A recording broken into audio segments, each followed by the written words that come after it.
welcome back to the Citizen channel, another edition of I Didn't Know That. We have a look at through the hard copy memory of a game. Of course, we're going to look back at the Nottingham Forest 0 City 2 game. We're going to look at the match day programme anyway. It was took place on the 28th of April 2024.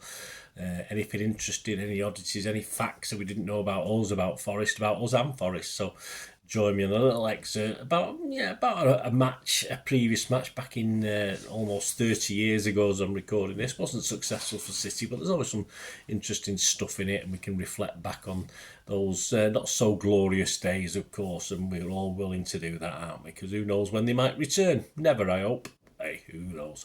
Please, if you're new to the channel, push that subscribe button, push the bell notifications, everything. City, past, present, as long as I can keep going. So please join me. And if you check through the site, all my history stuff, etc., you'll notice some stuff on film and TV as well, another little passion of mine. So if that's any interest, or you know somebody who might be interested in it, give them a kick in my direction. I'll be very grateful for that as well. So all likes, much appreciated. A like for City winning the match, a like for Forest putting up a bit of a show. What they did, at least they had a go, didn't they? More than some teams do. So jump on board. So give us that thumbs up, guys. Right, just £3, the cheapest I think in the Premier League. Certainly there might be one or two others at £3, but normally £3.50 is the cheapest, and £4 is the norm. So yeah, a nice cheap one, not packed with information, 68 pages, but a reasonable price for that, for what you get. The cover, well, yeah, it's nice and simple. It's nothing clever about this cover, in fairness. I like the little trim. That's about it, I think, as far as the cover's concerned. And inside, what didn't you know, or what didn't I know, or did you know about Forest? Well, it's interesting introduction from the manager. He sums it up in 60 words, just a welcome to the opponents, etc., etc., and welcome back to the fans. And I think that's okay, because most managers' features are just waffle that we all know anyway, so it's pointless. So I do like that. I do like that. There's no prose or words wasted on that section, that's for sure. But it's fair enough for me, because most of the time you can get 2 or 3 pages of nothing being spouted anyway, because they don't tell you anything. Usually don't tell you anything, whether it's the chairman, the skipper, or the manager, anything groundbreaking. Last year, of course, they didn't have a shirt sponsor. They had no main shirt sponsor last year. I think they did a charity thing, didn't they, on the shirts at some stage. But they've now signed a 2-year deal with Asian online betting firm Creighton Sports. Yes, I had no idea who this Creighton.com were when I sort of saw it on the shirts. I was interested to know, and that's worth about $20 million per season to him, so over a couple of years. And interestingly enough, Creighton Sports, their UK website is still being built at the moment. If you click on it, it says it's still in progress of being put together. But another betting app, of course, which promises lots of things. Probably the same old, unfortunately. And Nottingham-based IdeaGen are the official sleeve sponsors. They've had a connection with Forest for 3 or 4 years now. What they do, well, they provide software and services to organisations operating in highly regulated industries, quality, health and safety, audit and risk and collaboration solutions, and they're trusted globally. Well done for that.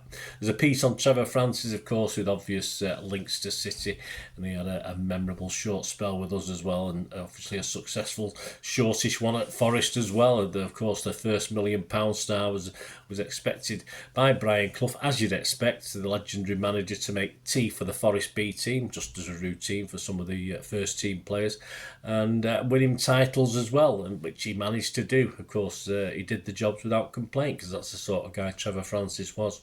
Fondly remembered, of course, by Forest and City fans, and lots of fans in Britain and throughout the world. Shall we sing a song for you? Looks at some of their European ditties. It goes back to the 70s and some songs that were sung. Perhaps they should have brought 1 or 2 out for this game, because apart from the Mulligan tie, I don't really remember hearing much else from them, but perhaps for next time they'll do it.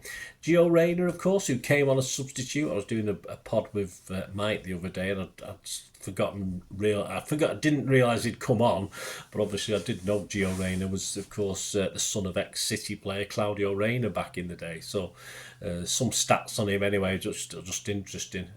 Age 21, height 183 centimetres, his weight is 71 kilos. He's done 98 Premier League appearances, so he's doing all right. I didn't know he was that young, 21 actually. 13 goals and 10 assists, so he's been doing okay. And he is well respected.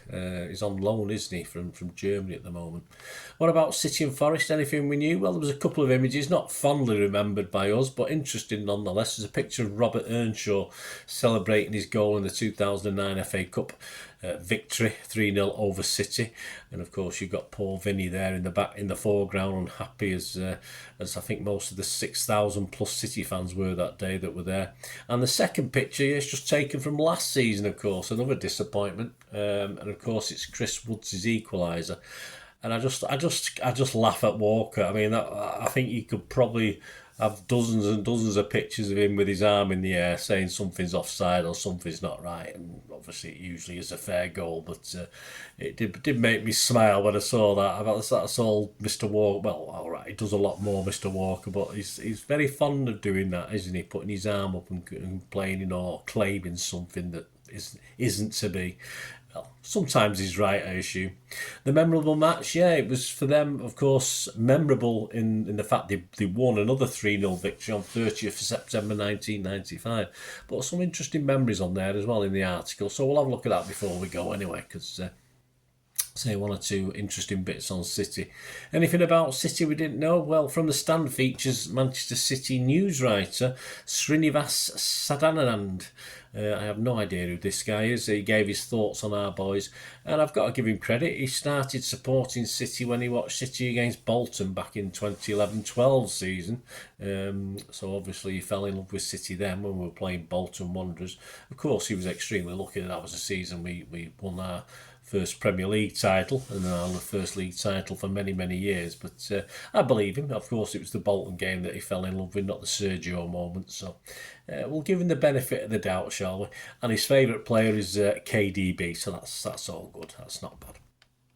So back to the excerpt of the day. We'll have a quick look at this memorable match. Obviously not so memorable for us, but hey, it's history. It's part of history, isn't it? The teams that day, Forest were Crossley. This is the 30th of September 1995. The attendance was 25,620. And the teams, Crossley, Little, Pearce, Cooper, Chettle, Bart, Williams, Stone, Bohemian, was replaced by Gemmell. Lee Roy was replaced by Salenzi and Wone. And for City, it was Immel in goal, Brightwell, that'll be Ian Brightwell, Foster, Lomas, Curl, Simons, Kincladze, Creaney, he was replaced by Summerby, Rossler, Brown and Beagrie.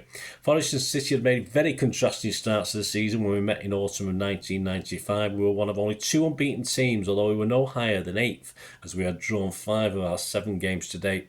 We also had narrowly edged past Malmo in the first round of the UEFA Cup, thanks to Brian Roy's goal in the home leg 4 days before this game. Alan Ball City, meanwhile, were rooted to the foot of the table with just 3 goals and a single point to their name, but the only club yet to win. The early signs were that a third successive season they would be involved in a fight against relegation from the top flight. The odds were heavily against City, but they could have taken a surprise lead in the 4th minute had the alert Stuart Pearce not denied Jerry Creaney an open goal. As it was, we struck first just 6 minutes later when Roy, who had already missed a good chance, turned provider. Ian Wone fed him on the left and he chipped across towards the 6-yard line. Kit Syme was unable to clear the danger, and with Ike Immel slow to leave his line, Jason Lee, he's got a coconut on his head, or is it a pineapple? That's it, a pineapple. He's got a pineapple on his head. There you go. Racist, I don't think so. To clear the danger, and with Ike Immel slow to leave his line, Jason Lee was left with an easy finish low into the corner. We were well on top, and Roy spurned further opportunities as we looked to add to our advantage.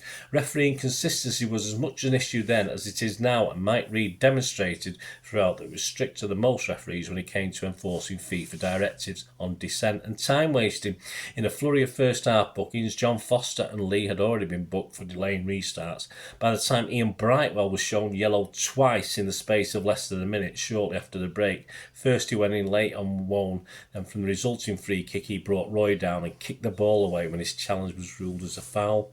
A minute into the second half we doubled our lead. Wone bravely threw himself at Steve Stone's cross from the right to head against the inside of the post, and with 3 City defenders hesitating to deal with the rebound, Lee had another easy finish from 6 yards.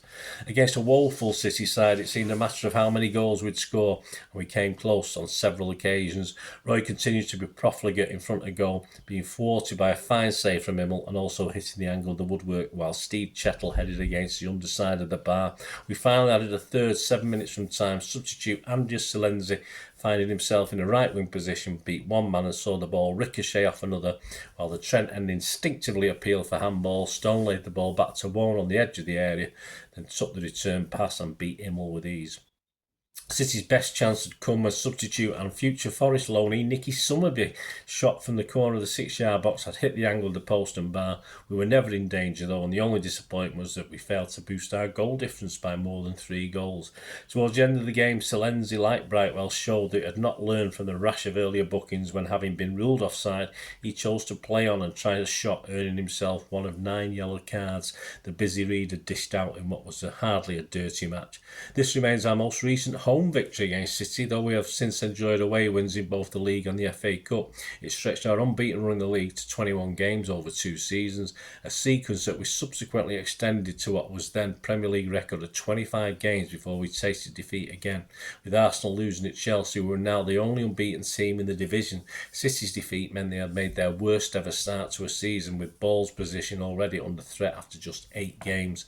Our league form stuttered after this promising start, and we finished 9th, though we only became the last surviving British team in Europe by the time eventual winners Bayern Munich beat us in the quarter-final of the UEFA Cup.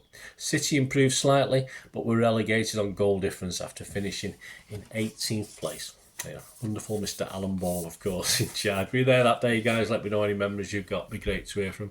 So I hope you enjoyed this. I didn't know that. A look at the City versus Forest programme from the 28th of April 2024. All your comments, very, very welcome. Any memories? Trevor Francis, anything else you've got memories of? Be great to hear them.